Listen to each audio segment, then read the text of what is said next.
All right, good evening, students. Welcome to the end of this course. Next week will be the final, and this will be the last time that we will meet in a lecture type of format. So I just want to review quickly just a few things as far as the syllabus is concerned. The final is scheduled for next week, next Tuesday, May the 5th. That's when it's scheduled. As far as what it's going to consist of, I'm still in the process of that. Some of the midterm questions might be on there. In fact, I will incorporate some of the midterm questions and might change them up. Instead of just doing true false, might do a multiple choice for the whole quiz, the whole test itself, and also the lecture notes, and then also the book on grief, but still working on that. I will send out information to you so that you can prepare for it and be ready for it as well for next week. This is the end, and remember that next week your marriage and family presentation stuff is due, and I've received one, and very good job on that one I received. Looked really good. I liked it. Well done. So final next week, your project next week, and let's see what else I need to inform you of. I will send out the information as far as the final itself so that you can be prepared. Many of you have already come through with your journals on this. Way to stay current with it. Good job, guys. Appreciate the effort you're putting into it. This is actually going to help you in a lot of ways. Even though it's challenging right now, but it is going to help you. In fact, 1, 2, 3, there's only 4 more students that need to turn in the reading journal. All the rest of them are all caught up. And then 1, 2, 3, 4, 5, 6 genograms to do, and only one of the MFT project has been turned in.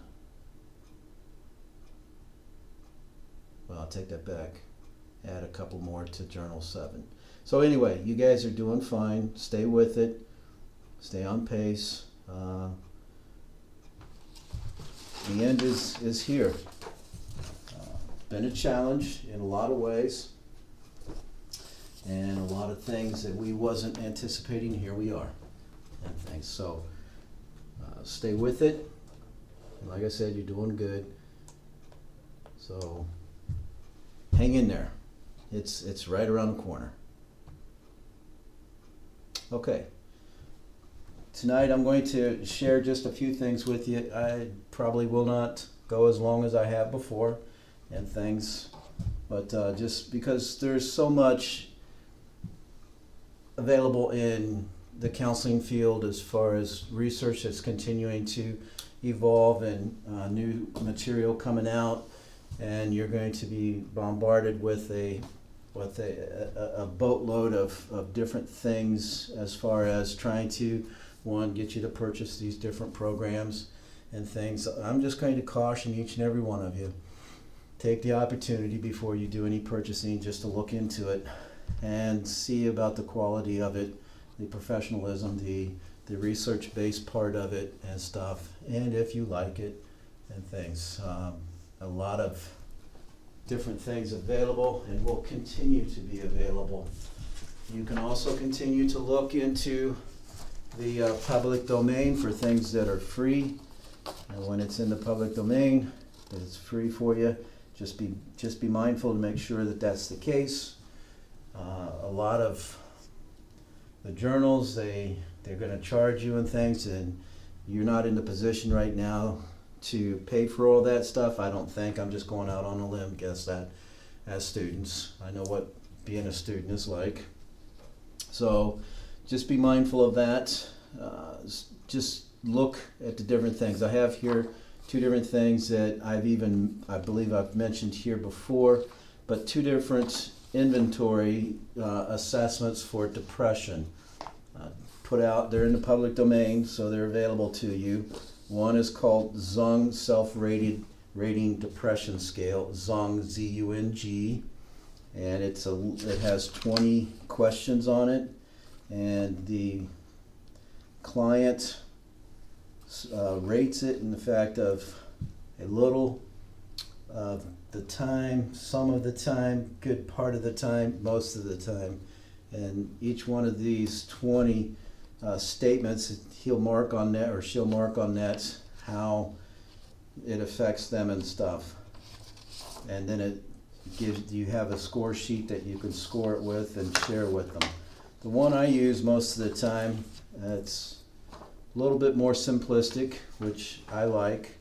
It's Beck's Depression Inventory, Beck, B-E-C-K, Depression Inventory, and it has on it 21 statements, but under each one is 0 to 3, so they just circle the number that best describes how they're feeling at that time, and then you just add up the score based upon, you just count the numbers there, and you grade it yourself. So that once you use this with your client and you grade it with them sitting there, you can talk about the different, how they score on it. The score ranging from 1 to 10, 11 to 16, 17 to 20, 21 to 30, 31 to 40, over 40. The over 40 is extreme depression, 31 to 40 is severe depression, 21 to 30 is moderate depression. So as you're doing this with them, it's, you know, you can talk to them about it and work with them at that moment in time with these different things. You might even talk about some of the things that they circled on this inventory itself.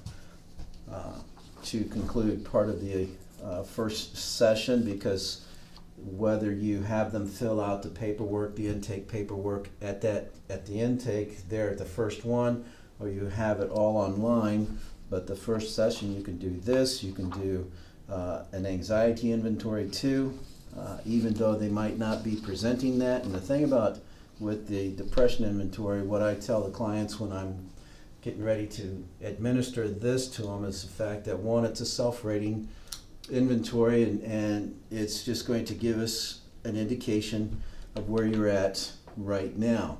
And for the most part, these are like for the past month, how would you rate yourself during the past month? And I'll tell them that partway through, we'll probably administer another one just to see how we're progressing and things, but mindful of the fact that whether it's a good day or bad day is going to be reflected upon this. So it's an indication. It's an indication to help you.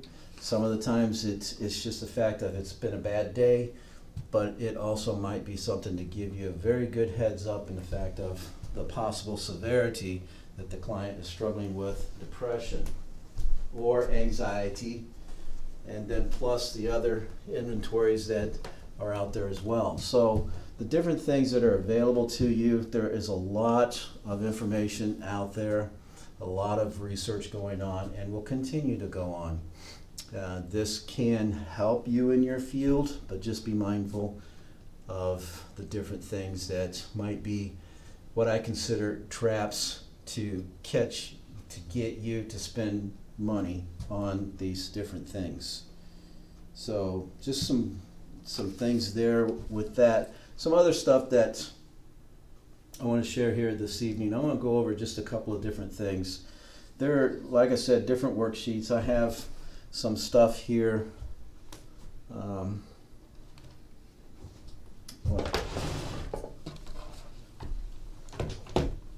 Set that down there. So if any of you have a question or anything, please feel free to type it in. So I have a 3-ring binder that has different things in it for me that I can pull out and work with a client on. And one is anger, another one is addiction, anxiety, depression, and families. So different things, that just these categories here, and there's worksheets in here that I can pull out and have the work with the client on whatever we're dealing with in this client. I want to share a few things here as far as addiction, and it's becoming more prevalent in our society right now, and probably has increased since we've been in this isolation type of thing. Not necessarily a total lockdown thing, but we're being encouraged to stay away from each other, stay at home, have this distancing thing.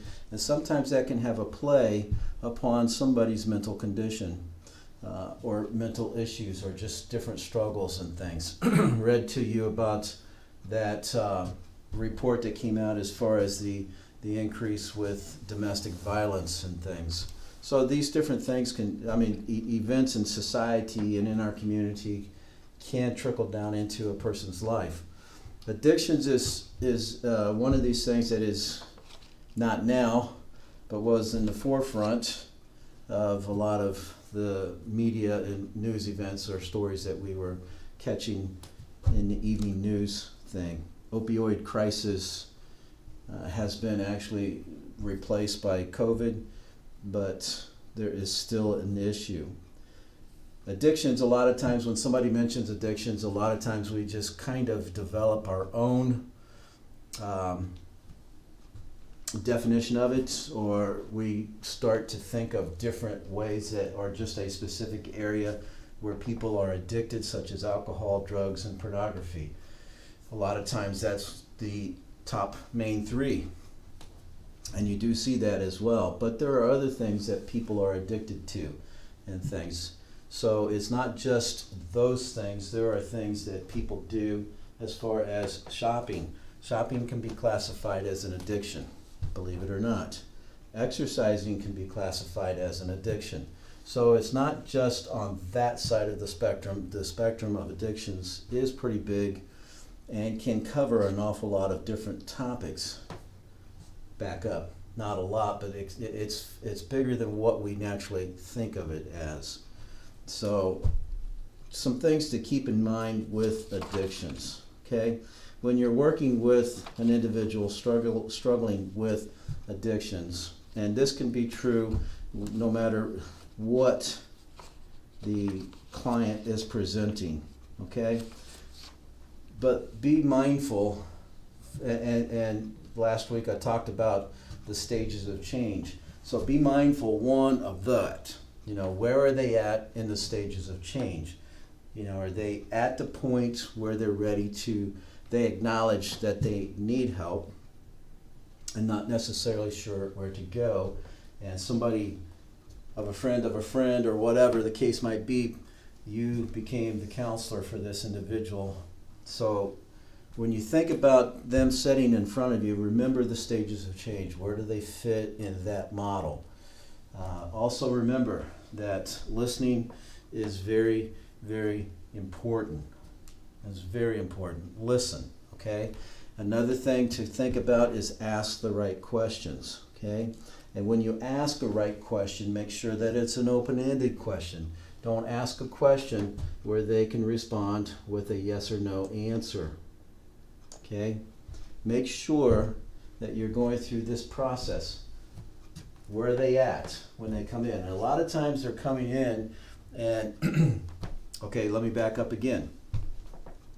Not a lot, but there are times that they're coming in and it might be the first time that they've actually voiced the fact that they have this problem and they're not sure of what to do.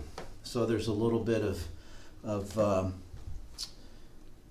anxiety with this, just not only with the fact of not knowing, but they're revealing parts of themselves that they've kept hidden, and they're afraid it's going to escalate if they don't get help. Other times they're coming in and they're just full blown out there. They don't really they've hurt so many people, they've been in this condition for so long, but where are they still fitting at in this process, this stages of change? Are they ready to start making changes and things? So where are they at? Listening to them carefully. Listening to them carefully. Do reflective listening, all right? And don't jump to a conclusion. Even though that they're coming in and they're presenting with addiction, and they might be presenting with alcohol and things, and you might have that as far as part of your family tree or a friend or whatever, don't jump to a conclusion. Listen carefully to them, right? Listen carefully to them.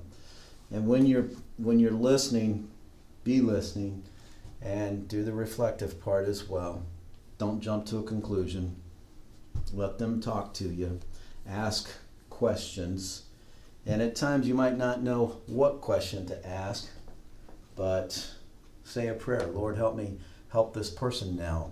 I might be struggling right here, and I'm not sure what to ask or what to say to this individual. I need your help. And God will provide, and God will direct and help you at that moment in time. But one thing to keep in mind is that you're going to begin a process of restoration in this individual's life. A process of restoration. I don't know if you've done any type of restoration of anything in your life, like, restoring antique furniture, restoring a car, So basically along those lines, restoration process here. You're going to begin this with them. And in a lot of ways, it's going to be challenging in this process. So you're doing a restoration in their life. And part of the restoration is going to include the fact that they make changes. This is a struggle. They're used to this type of lifestyle, and they're accustomed to it. So it's going to be possibly a struggle for them. So you're going to be asking them to make changes. Not only that the restoration of changes, but you're telling them that a transformation through these steps is going to begin to take place in their life. So here again, through this transformation that's going to take place, could be a little bit of fear for them because of how long or where they've lived or whatever they've done and stuff like that. And you're going to encourage them through this process. But I want to share some things here when you think about restoration. Okay, so when you think about this, let me actually share with you a story that they have in this material here that I think is very pertinent for this time here. The story goes, a father and son decided to restore an old car. They found their favorite car, make and model. It was their dream car, a beauty in its day. It needed a lot of work to do to restore it to its original condition. Okay, so it needed some work to be done to restore it to its original condition. Rust covered the whole body. Okay, so it has rust on it. Removing all the rust was the first step in the restoration process. Painting with the highest quality paint was the final step. With the rust removed and after being repainted, the car reclaimed its creator's intent, restored to perfection without blemish. Okay, so when you think about restoration, okay, there are things in their life. Okay, so part of the restoration principle is going to include the fact of there are things in their life, habits in a lifestyle for an addicted person that actually need to be removed. So you can look at it this way as far as the story here, and this is one reason why I like it, is when you're redoing a car and there's rust on it, or even if there's not rust on it, but the paint is all faded and starting to peel and get down to the primer coat, you have to remove all this stuff because it's going to be a hindrance to whatever you put on top of it. So you have to remove all this old stuff in their life. Okay, that's going to be probably challenging, but also something that's going to take a little bit of time, possibly, depending upon the individual. Now remember, when you're working with people and you're counseling with people, no matter where they're at or who they are, whatever their presenting issue is that is an individual, that is a person.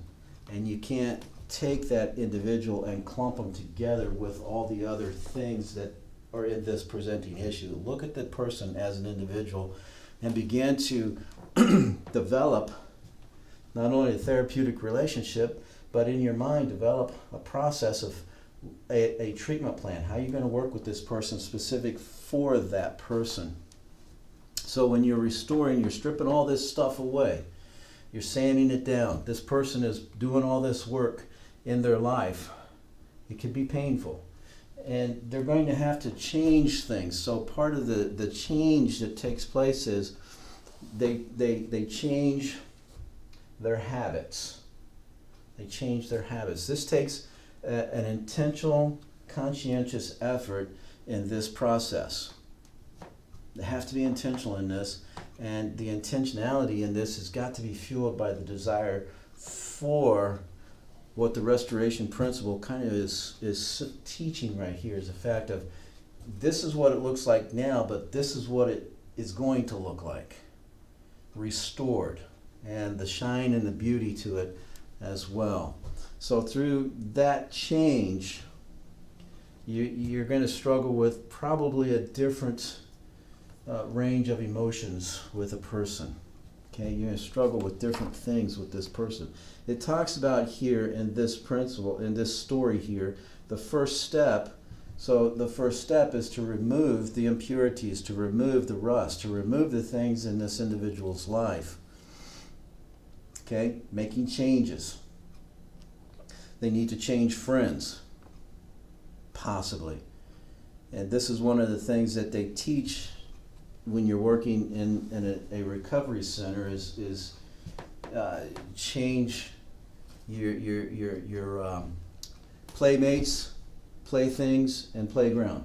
That's how they say it. Okay, your playmates, your playthings, and your playground. That's a change.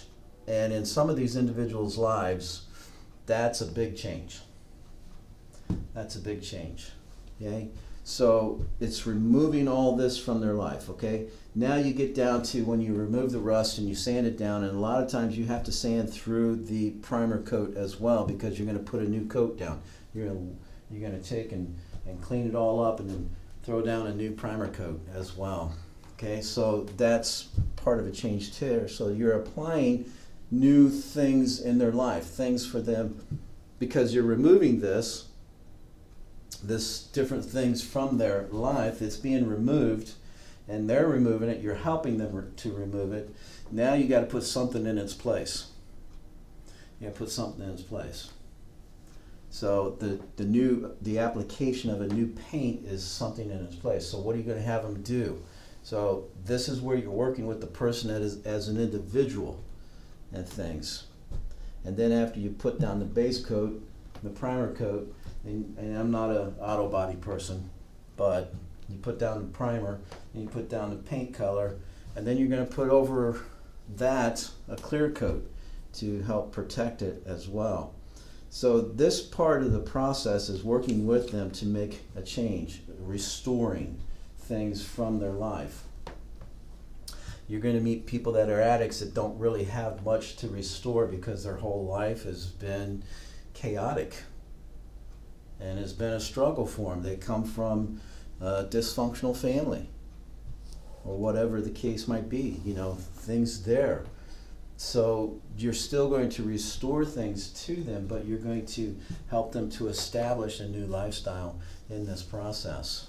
A lot of times when I've worked with individuals that didn't have much of a family history that was very good, I would use this as an illustration for them, because they would say, Mike, I come from a dysfunctional family, a very abusive family, this and that, and on down the line the story goes.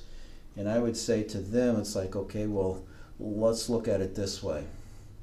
Let's go back to the original intent of what God created you for. Okay, let's go there. Let's use that as a starting point. Let's use that as a fact of, or let's start with that in mind to get back to that point so that we can have something as far as a bearings for us to point to and work towards. It's a goal. What did God create them for? Well, one, He created them for an intimate relationship with Him. And two, they have a specific talent and ability, not only in the fact of apart from salvation, but when they come to know Christ as their Lord and Savior, God gives them a gift. So they have a talent and ability, and a lot of times this might be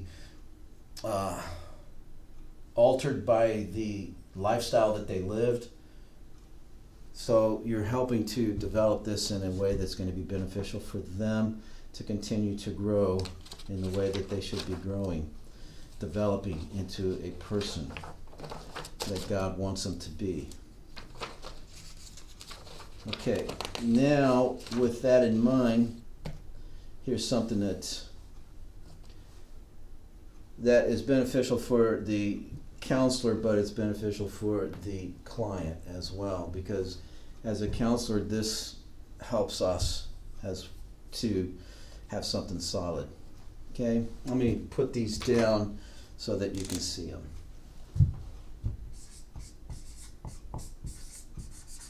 Okay, the first step is to listen. I've already mentioned that when you're working with them. Listen. Okay? Listen to them. Listen to them. But they themselves need to listen to you.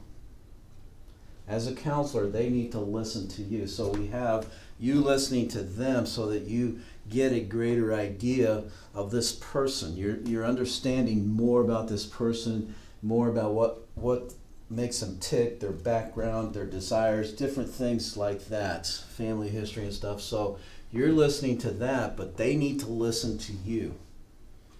They need to listen to you as well. Then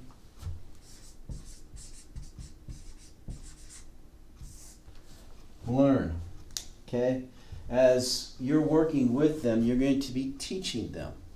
You're going to be teaching them. So they're in a process of learning. So you're teaching them. Keep that in mind, okay? Keep that in mind. No matter, this is something that is needful as counselors, is we need to be prepared for our clients. We need to prepare ourselves for our clients. And as we prepare ourselves, that's part of studying. That's part of reading. That's part of researching. That's part of all these things that you do to make yourself and to develop yourself into a better counselor. So you're learning, but we need to be prepared so that as we are ready to do the teaching part here, they're going to be learning from us. Does that make sense, I hope? All right, then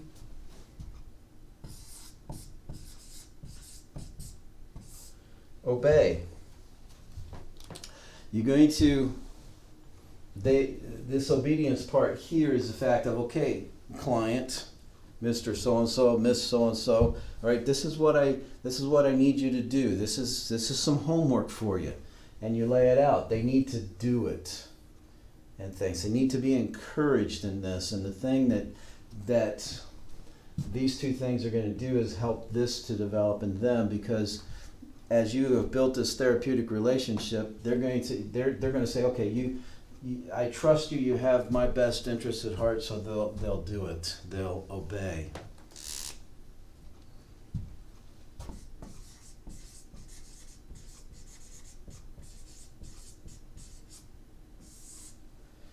And they're going to need to remember. Okay? They're going to need to remember these things right here. There's a remembrance part. All right? So teaching them here, having them do it, listening, they're listening to you and everything. So the remembrance part comes back to the point of, as they leave your office, and as the therapy's not over with, but as they leave their office, they're still remembering the things that you guys have talked about. Because as they remember these things, then it comes time for them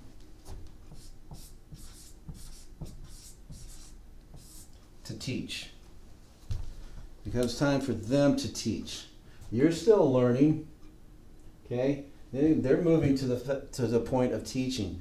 What you're doing is helping to develop people to become the people that God created them to be, so that they in turn around and start this process with people that they know. And through this process here,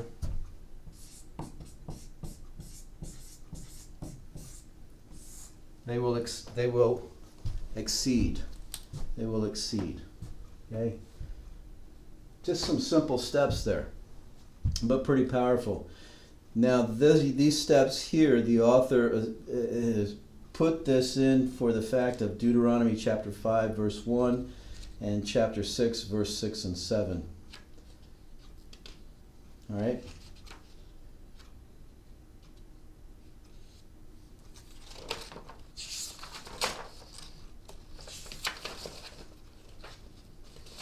Okay. So that's just briefly some things as far as addiction. There's so many things out there. And even if that's not part of your field, some of these things can actually work with in other areas as well. Just moving to anxiety. Someone who's anxious. We talked about this last week and the fact of what anxiety does to the body, how it can hinder and create health problems. I'm not going to go over that. I just wanted to share a little bit of information in regards to all that last week as well.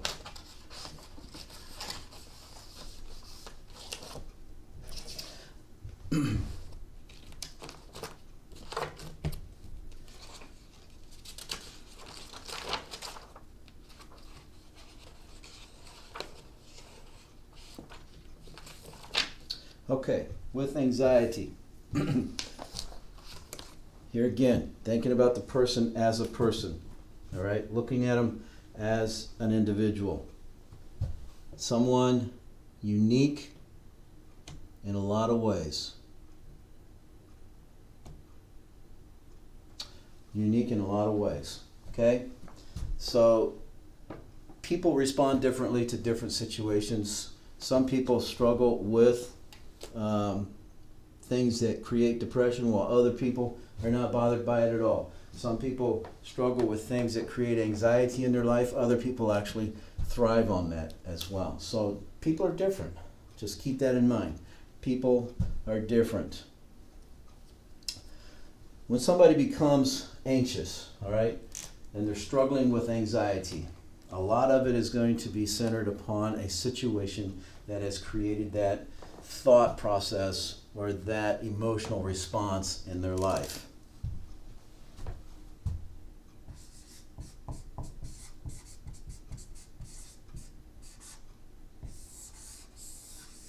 Okay, so a situation is going to happen in their life. The situation is going to happen in everybody's life. All right, so then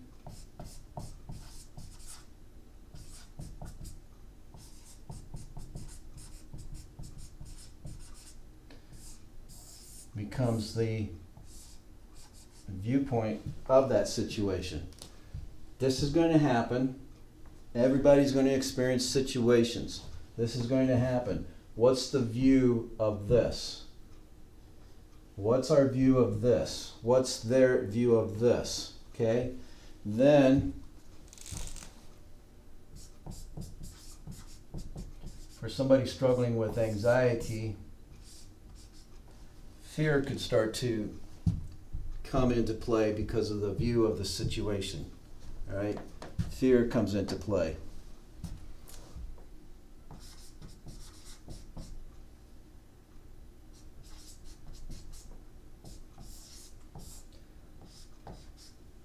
Then anxiety, right? So now, like I said, everybody's going to have a situation. All of us are, all right? All of us are. We could probably spend time, if we wanted to, and just share different stories of things that have happened in our life just this week, a situation in our life just this week, then how did we view that situation? How did we view that situation? Did it become fear which developed into anxiety, or did we view it in a different realm that actually created depression? Or did we view it in a way that should have been viewed? All right, which I'm going to go right here. So,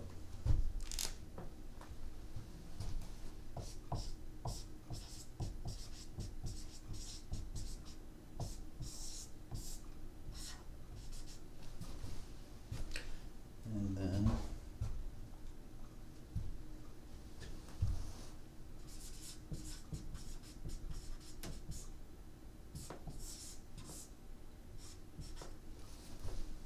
okay, so we could have this take place, all right? At this point, terror, we're fearful. What is happening? What is going on? All right? Now, this isn't saying anything other than the fact of what is happening. There's the terror there, the worry, okay? What might happen? What might happen? All of us have these questions. All of us can think about this and say, yeah, I've thought that. That's been a question that I've had in my mind and things when this situation happens. The view of it is the fact of, okay, what is going on? What's happening? I'm sorry, what is happening? What might happen? What's happening? What might happen? Okay? Then there's going to be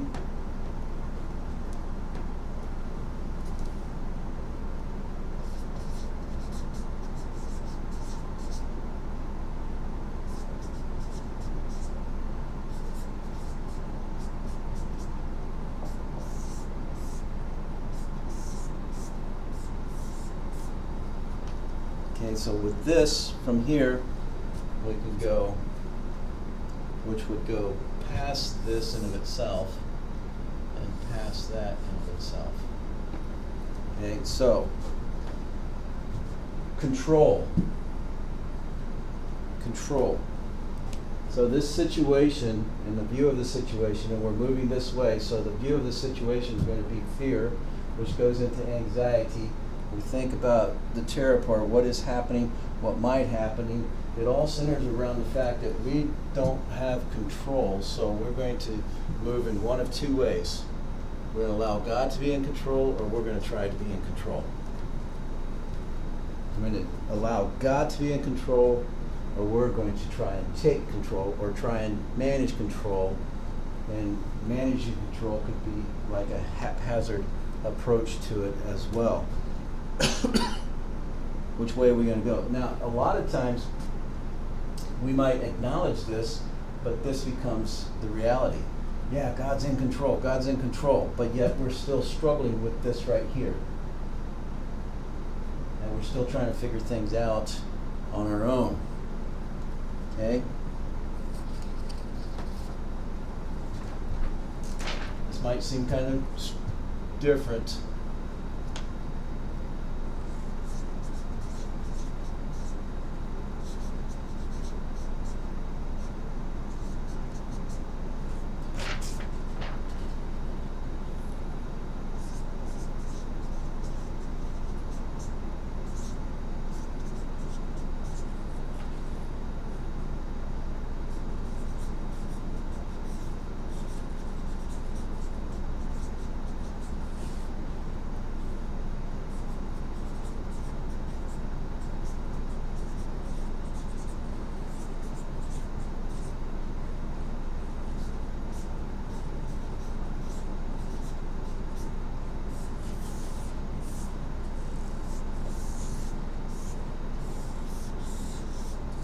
Okay, so when we get to this point here, we move,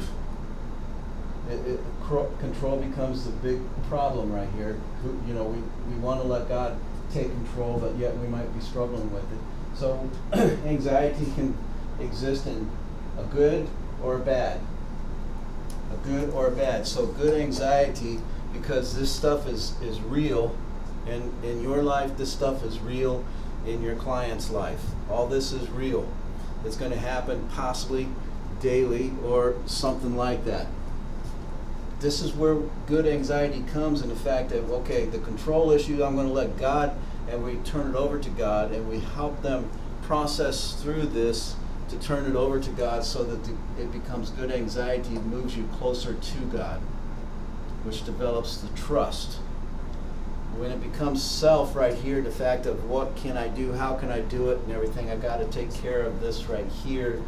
I got to take care of this so that this right here comes under control, becomes bad anxiety, which moves us away from God, and therefore trust. We don't have trust, not only in ourselves, but trust in God here. So different, just a little diagram that you can use to work with a client struggling with anxiety, because it is real. And to be honest, I can struggle with it as well. And because it is part of our life in a lot of ways,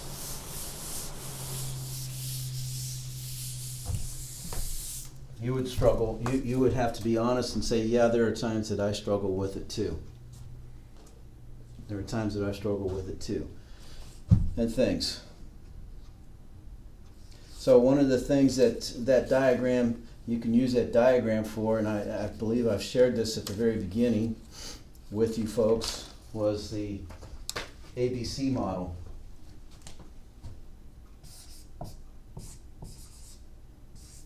Okay, the ABC. All right, the A is going to be the situation. Okay, it's the situation, or the activating event, the event that takes place.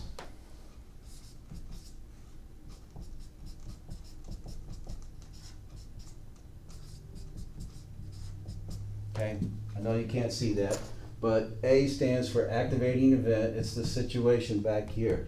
That's what's going to trigger the anxiety and stuff. So this is a way that you can actually help them process through it. The B is the belief system. The belief system that the client has, that you have. Your thoughts, your belief, okay, about yourself in this situation or in this event. So this happens, so your view of the situation, okay, you're at the activating event right here, so your view of the situation becomes the beliefs that you hold about yourself in this situation or in this event, okay? And then the C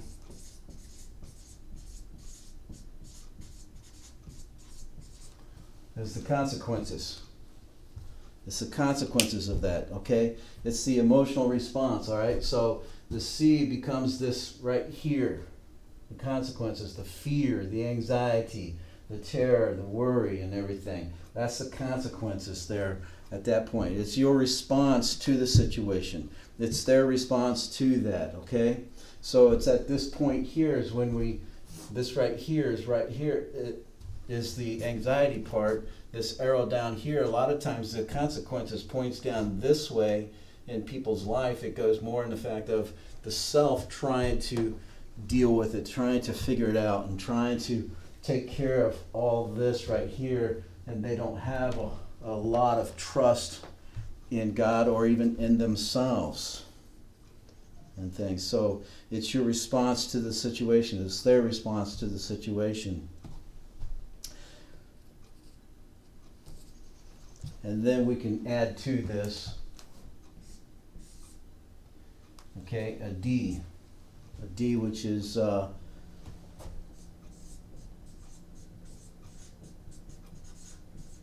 disputing. You're disputing this stuff up here, the beliefs. You're not disputing that. You're disputing this right here, which is this goes to this. So you're coming up here and you're disputing that. You're creating and you're helping to create challenging questions. You're challenging the belief system that you have. The fact that, you might do, they might be labeling themselves, I'm a loser, I'm no good, nobody loves me, and stuff like that. Okay? So With the challenging questions, we can provide a list of questions for them. Okay? This belief system, you're disputing this belief system. So what is the proof of this right here? What is the proof? Is it true? And then why is it true? So if this is, you're challenging this, so in the disputation, you're saying, okay, where's the proof to this? Where's the proof, okay? If they produce proof, then it's like, okay, is that true? Why or why not? Can you prove it? Can the client prove it? Okay? Where is the evidence? Okay, where's the evidence and stuff? Like for instance, your client might say, oh, you know, this event, this activating event right here and stuff, you know, it's just part of a long list, and you know, I just can't do anything, you know, I'm a loser and stuff, okay? Where's the evidence to that? Where's the evidence? Can you prove that? You know, let's look at it. The evidence, okay? And then you can actually start and put down a list, you know, kind of like pros and cons, write a list out and stuff, and try to find evidence that supports the fact that that's not true. That's not true.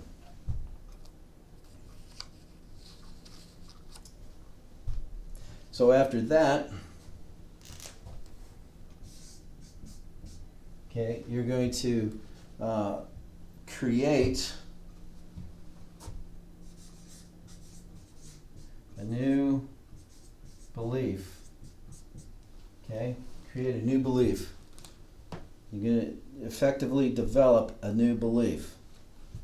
Okay, since you're challenging this right here with that, you're challenging these. Now you need to develop something. It's like I said, when the restoration thing, you're pulling something out of the person's life, you're helping them discard things that are not beneficial to them. Then you need to put something in its place. Okay, here you go. When you dispute this right here with them and you help them through this process, and it's pen and paper, you're sitting there and you're writing this down and you're having them write down things, and it's challenging here. Okay, now you're going to develop a new belief system in themselves. Okay, in themselves, in God, in their family as well. So you're developing, helping them, you're working with them to develop this new belief system. And as this takes place, the F here is going to be a plan of action.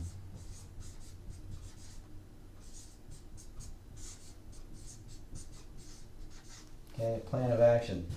All right, they have to have it. Here again, you've taken something out, you replaced it with this, now put the action behind it.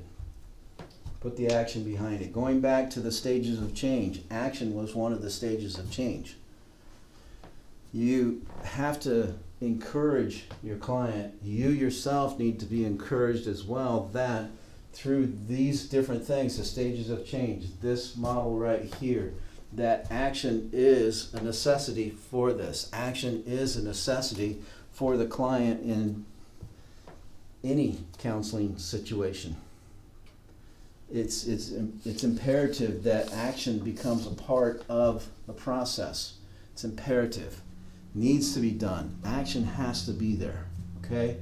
You cannot say, okay, this is what you need to do, and by the way, you don't really need to do it, but here it is. They won't do it. They won't do it. So action needs to be there. Okay? So just a couple of different things right there. I got 10 minutes to the top of the hour. And let's take a 10-minute break right now, okay? So we'll come back at 7 o'clock.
Okay, so before I move on to give you a little bit with depression, I'm going to leave this up because this works very, very well for depression as well.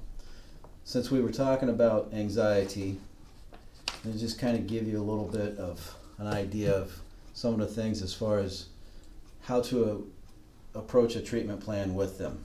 Okay, so this isn't the it fits everything, you know, it's just an idea. So one size doesn't fit all. There we go. One size doesn't fit all. But to give you an idea, okay, so long-term goals and short-term goals, you want that to be a part of your treatment plan when you're working with them in this. So as far as a long-term goal, you could say reduce overall frequency. Okay, the overall frequency, intensity, and duration of the anxiety. Okay, so when they fall into that moment, and that chart that I drew up here, so when the situation or the activating event, but when the situation occurs, as it will occur in everybody's life, as it will occur in everybody's life. So this right here, the view of that situation, all right, is going to create all this past that. So you want to reduce the overall frequency, intensity, and duration of the anxiety. So this is just kind of like a simplistic approach to it. Now you got to put the meat to the bone here. Okay, that's the structure. So now you're building on that. Okay, so you want to reduce this so daily functioning is not impaired.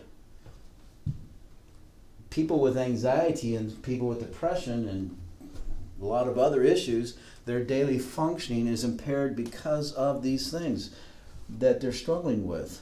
All right. Number 2 is a long-term goal. Step 2, or a second long-term goal.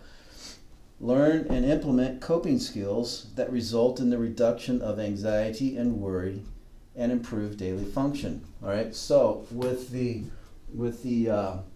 listening part and the learn, okay, so I had that listen, learn, and the obey part. Okay, so now you're incorporating that into this because you want them to learn, but in order for them to learn, this is what you're doing. So you yourself have to be prepared and have the knowledge base for your clients.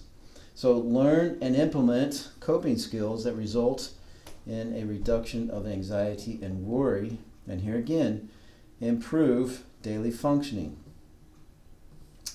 As far as a short-term goal, okay, you can have 1, 2, 3, whatever short-term goals. So a short-term goal. Oh, and by the way, when you know that you've accomplished a long-term goal, okay, the client themselves sees and understands that there is a not only visible but a real difference in their life. They're able to function better. They report that they can do these things. They know that the coping skills, they're implementing these. It's not the fact that it's gone away. It's the fact that now they're using what they have learned. So a short-term goal as far as number 1, okay? Describe situations, thoughts, feelings, and actions associated with anxieties and worries, their impact on functioning, and attempts to resolve them. Okay, so this is where the client, the short-term, okay, so describe this for me. Describe your thoughts, your feelings, the actions associated with the anxieties and worries, and their impact on functioning. Okay, so you're going to break this down for them. You're going to walk through this. To them, this could be one of those things. It's like, man, I'm struggling with this. It's creating anxiety for me. But now you're going to provide interventions here. Okay, you're going to provide interventions. Focus on developing a level of trust with the patient. That's therapeutic relationship. Provide support and empathy to encourage the client to feel safe in expressing their symptoms. This is this goes back to the basics right there at the very beginning, developing that therapeutic relationship. Now, mind you, that even at the beginning, as this is developing, it will continue to develop. That therapeutic relationship will continue to develop as you see the client. You continue to see him. Okay? How do you know that you've accomplished this? How do they know that they've accomplished it? Okay, so the client is comfortable verbalizing causes for an impact of what's the cause for the anxiety, what's the impact of the anxiety. So they can actually sit down and talk to you about this, or talk to other people about this impact or the lack of impact on their life, and they're able to do this, and this is an accomplishment. Okay? A short-term goal. Verbalize goal number 2. Verbalize an understanding of the cognitive, physiological and behavioral components of anxiety and its treatment. So going back to what we talked about last week as far as what anxiety does to the body. Okay, you don't have to be an expert in this, but you have to know some things about it. And here's the beauty of it, is the fact of you can sit there and it's like, okay, let's look this up. Let's look this together and let me show you some of these things.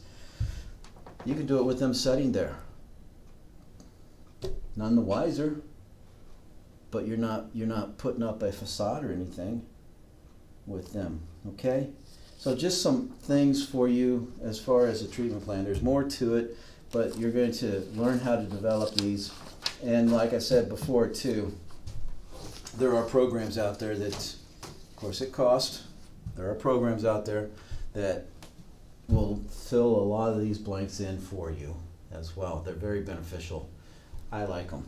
They're very beneficial and stuff. And I can alter them too. You know, it's like, the client's not dealing with that, and I can fill in different things for them as well. Okay, so this works not only for anxiety and some other different things that might be presenting, but this is very powerful when you're dealing with a client with depression. Very powerful with the depression. Somebody is dealing with depression. A couple of things to keep in mind here with somebody who's dealing with depression. You're trying to establish hope. You're working to establish hope. Okay? Because a depressed person, that's not going to necessarily be that strong. And if it is, a situation is going to happen that creates the cascade of things again. All right? So you're trying to establish hope. Okay? Not only the fact that they themselves have hope in themselves, but they themselves have hope in other areas of their life too. This is not developing anything that's a facade or fake or phony or anything else like that, because you and I both know that in our society they prey on this stuff. So it's working through the establishment of hope within themselves. Then you're trying to not only that, but you're trying to make connections with them. And I think first and foremost, a connection that needs to be made. And it doesn't matter whether you're a Christian or not, depression is an issue and can be an issue. So you're going to try and establish and help them to establish a better, stronger, healthier connection with God. Okay, with God. So in that process, the establishment of hope, the connections, okay, and especially with God. So you're actually, through that, you're restoring hope too. Okay, there are a lot of things that, and here again, different, that Beck's depression inventory, Zung's depression inventory, helpful, very helpful. So there are things that people think, and I mentioned this when I said that, use the term I'm a loser type of thing. So there are different thinking distortions, and actually Beck developed a list of thinking distortions, irrational thoughts. He developed these. There's 10 here I want to share with you, just to briefly share them with you. And I believe you can find these in the public domain too. Aaron Beck, you look him up and you'll find these things. So, thinking distortions. 1, all or nothing thinking. All or nothing thinking. It's also known as black and white. Okay, you see situations in black and white categories. Something or someone is either good, or all bad. There are no shades of gray. If your performance falls short of perfection, you see yourself as a total failure. So, all or nothing thinking. The second one, jumping to conclusions. Jumping to conclusions. You jump to a negative conclusion which is not justified by the facts of the situation. Okay? Jumping to conclusions. You jump to a negative conclusion which is not justified by the facts of the situation. Number 3. Oh, and in jumping to conclusion, there's a couple of subcategories here. Mind reading. You arbitrarily conclude that someone is reacting negatively to you, and you do not bother to check this out. So you arbitrarily conclude that somebody is acting negatively to you, but you don't check it out. So mind reading. Hey, they're doing that. Then fortune teller. You anticipate things will turn out badly, and you feel convinced that your prediction is an already established fact. So that's 2 subcategories under jumping to conclusion. Number 3, disqualifying the positive. Disqualifying the positive. You reject positive experiences by insisting they don't count for some reason or another. Okay? In this way, one maintains a negative belief that even when contradicted by your everyday experiences. You probably know people like this. They disqualify the positive. They say, oh, well, you might congratulate him on a job well done. And he's like, well, that one really doesn't count. It doesn't really mean anything. So they've disqualified that positive in their life. Number 4, emotional reasoning. You assume that your negative emotions reflect the way things are in reality. That is, you take your emotions as evidence for the truth.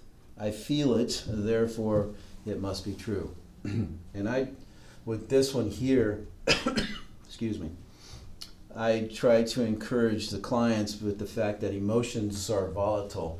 They're all over the place. Today you're feeling negative, but tomorrow it might be a great day and you feel good and stuff. So emotions are all over the place, and a lot of times you can't trust your emotions. So emotional reasoning. I said it a lot of times, okay? Number 5, labeling and mislabeling. Labeling and mislabeling. This is an extreme form of overgeneralization. Instead of describing your error, you attach a negative label to yourself. I'm a loser. Instead of saying, yeah, I messed up on that one, you attach this to it, which carries a lot more to it in the fact of, yeah, I'm a loser. When someone else's behavior rubs you the wrong way, you attach a negative label to him. He's a complete jerk. Mislabeling involves describing an event with language that is highly colored and emotional.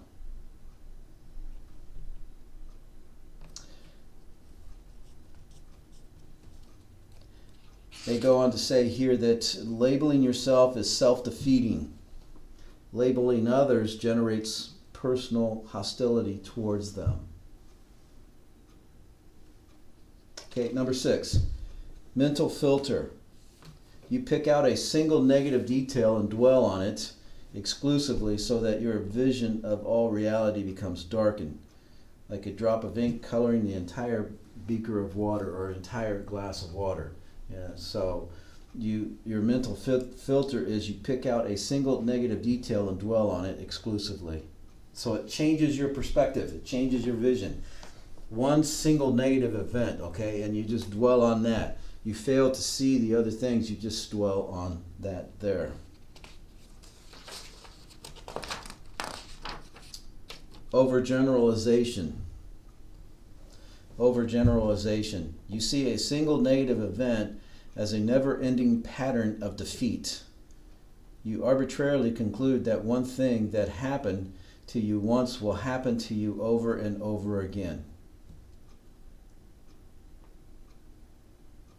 Okay, for example, they have here, a shy young man asks a girl out and she politely turns him down. He concludes that I'm never going to get a date. No girl would ever want to date me. I will be lonely and miserable all my life. Okay, overgeneralization. One single negative event, you develop into a never-ending pattern.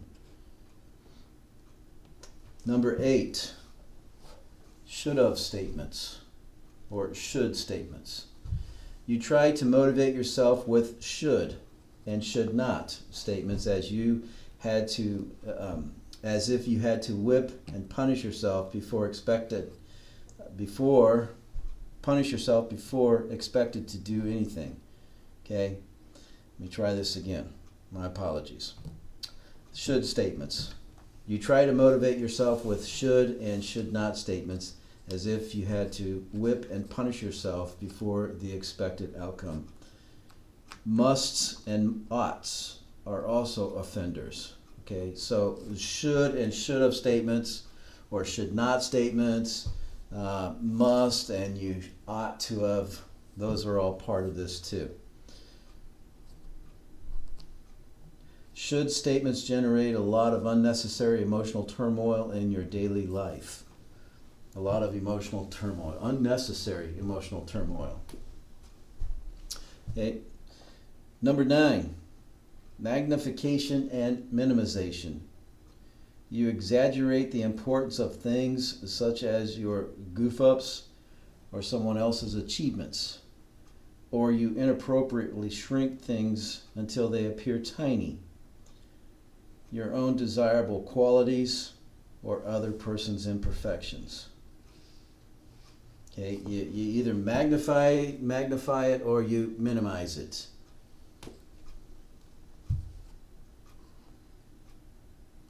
If you magnify your weaknesses and minimize your strength, you guarantee inferior feelings about yourself. Number 10, personalization. You see yourself as the cause of some negative external event, which in fact you are not responsible. A lot of people that have been abused can deal with that one and struggle with that one as well in their life and stuff. So with a depressed person, you know, these are thoughts, these are distorted thinking, okay? And these are from Aaron Beck, and you can find those online as well. Okay, so wanted to share these different things with you as far as just resources that are available and things that can be beneficial for you as you're working with clients in any situation.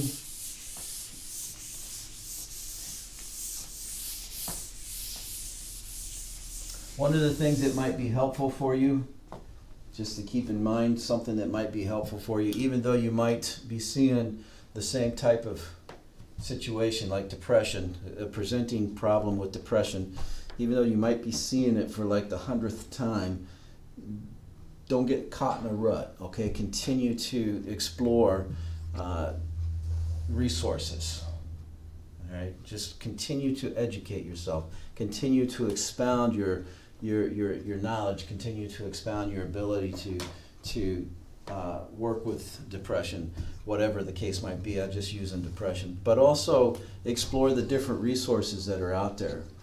You might even yourself develop ways of helping a client deal with these too. Anger. A lot of things as far as anger too that are available in this.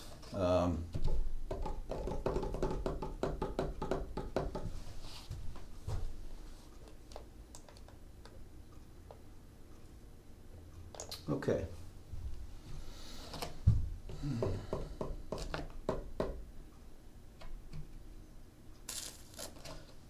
just here real briefly.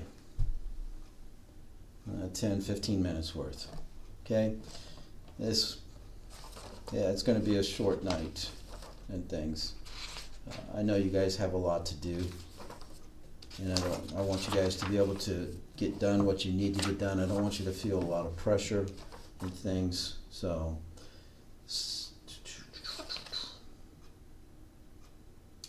actually,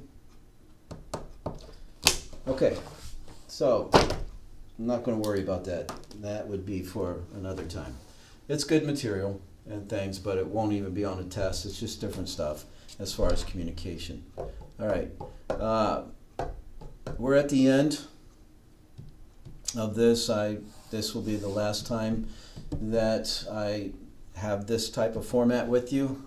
Wish I could have gotten to meet each and every one of you and talk with you personally and to provide some assistance along the way on a personal level. It didn't happen. It's just one of those things that we just adjust to and make changes in our life and continue to persevere. But I want you guys to, as you move on in your education, or as you actually might be finishing, for those who might be finishing, okay, just continue to go, all right? Trust in the Lord that where He's called you and He's placed you. Trust Him. You're going to experience trials, you're going to experience difficulties and things, but just continue to persevere. Reach out to those people that are confidants for you, people that you admire, those who have knowledge and ability, and reach out to them for guidance and direction in this process. And stay strong, okay? Stay strong. You guys are doing well as far as the class. A couple of you need to bring up some things as well, but thank you for the opportunity to teach you. I'm glad that you were a part of the class and things. I will send an email out on what the final is going to consist of and stuff. May the Lord bless you, really. That's my desire for you. May the Lord bless you in the things that you have in front of you. And I'll be praying for you. God bless you. And once again, thank you for this opportunity. You guys have a great evening, and maybe I'll see you around sometime.